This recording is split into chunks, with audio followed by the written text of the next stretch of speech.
Hello friends and welcome to my channel. In this video I will show you the second part of our Puglia road trip, and this second part is dedicated to the beautiful town of Matera. Well, Matera is technically not located in Puglia, but most people who go on a Puglia road trip also visit Matera.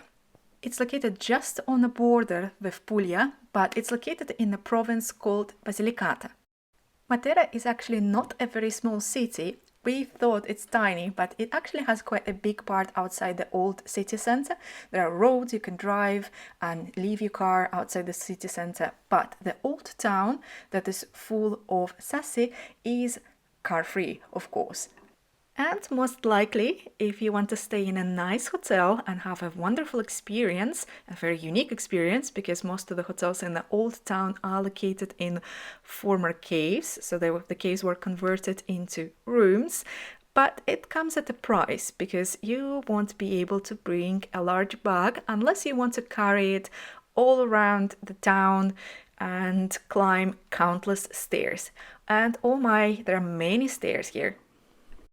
Of course, if you can't avoid coming with a large suitcase, for example, you're coming to Europe for a very long trip, but in this case, it is possible, of course, to find a hotel that is located on one of the streets where cars are allowed to drive.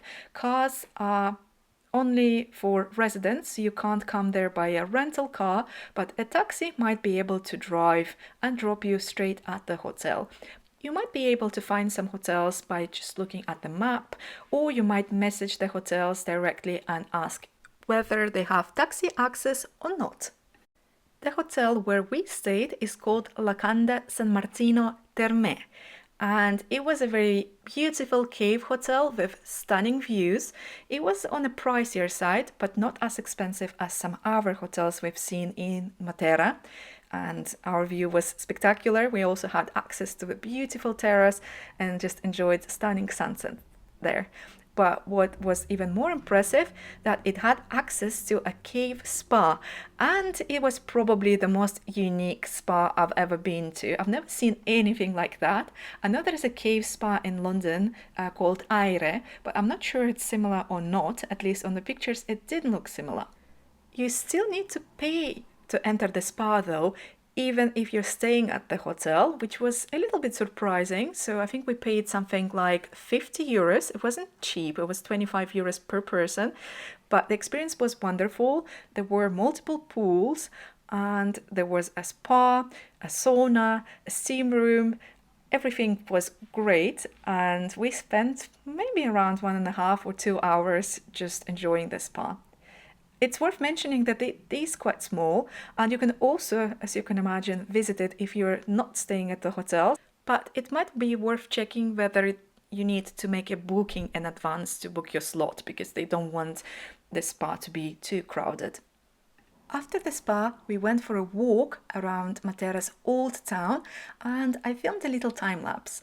I will not add voiceover to these parts, I'll just play some beautiful music and then I'll be back with more commentary on what we did during the weekend in Matera.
One of the most photogenic locations in all Matera is a bar called Zipa.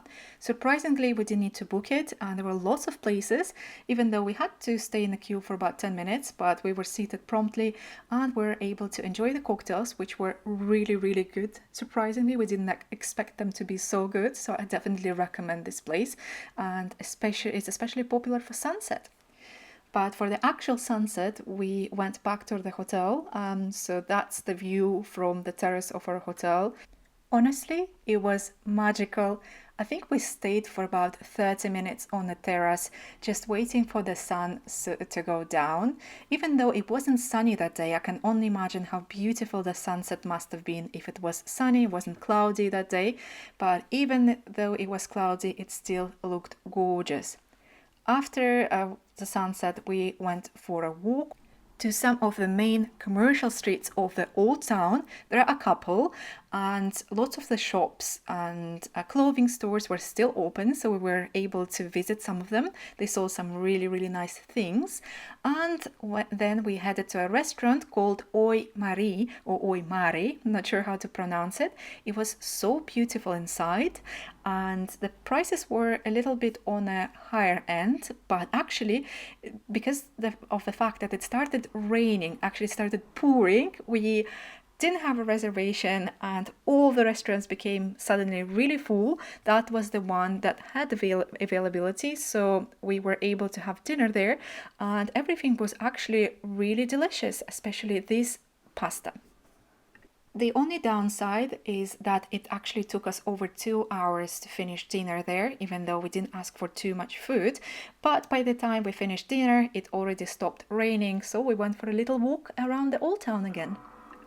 The next morning, it was finally sunny, so we rushed to the main viewpoints pretty early in the morning. We just finished breakfast at the hotel. And there are a few main viewpoints in Matera. So the first one we went to is located next to the church in the middle of the old town. And that's the view you can see from there. As you can see, it's beautiful. And the old town of Matera is quite sizable.